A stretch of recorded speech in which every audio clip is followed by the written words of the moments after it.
Hello guys, તો કેમ છો બધા મજામાં જશો? તો ફાઇનલી મિત્રો આપણે જો આપણે હવેલી બેઠા છે. આપણો બંગલો છે, સરવણિયાનો છે, એના ખર્ચે બનાવેલો છે અને એમાં ઢોલાને મોટું વતાઈ નથી એના ખર્ચે બનાવેલો. આમાં આપણો રૂપિયો ખર્ચો નહીં, આપણો ખાલી ખર્ચો હોય 2-5 રૂપિયા 10 રૂપિયા જે થાય હોય આવે, નાસ્તો પણ લઈને આવે છે. બાકી આપણો ખર્ચો નહીં. બીજું તો સપોર્ટ કરતા રહેજો ને. આપણે તો આવી હવેલી છે, આવો કોક દાડો આપણી હવેલીએ મુલાકાત કરવા સારું. તો ભાઈ હશે ગાળો વાળો હશે, છોપા બોપા બધું છે પાછું. અસલ આપણા રૂમ છે. તમારે તો આવી છે હોય નહીં, તમે આવી રૂમ પાડી નહીં હોય તમારા ક્ષેત્રમાં હોય તો કોઈ કહેતા નહીં.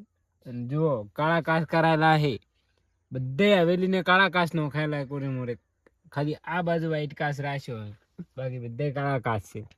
શેક નહીં શેન શેક નહીં મિત્રો. અને ઉયને પાછું હમણાં જે થોડું આટલું ચક્કર આચ્યું હોય, ખાટા ખાટા લેબુ સોડે ખબર એની કીધું એ તો થઈ જાય. એને કીધું કે આપણે જે આવે એ પોસ પછી કોઈક લઈને આવે, કદી 1 રૂપિયાનું લઈને આવતા નહીં.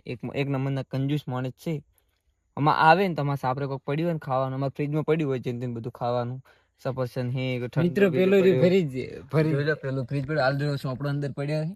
જો આ ફ્રીજ છે તો ફ્રીજ એમાં ફ્રીજમાં બધું પડ્યું હોય. અને બીજું તો શું કહું તમને, ફ્રીજની વાત તો જવા દો, પણ એને અલ્યા યાર ફ્રીજમાં તો બાટલો કેમ કાઢ્યો અંદર મેં? બાટલો ફ્રીજમાં ટાટો બરફ જેવો મેલે ફ્રીજમાં.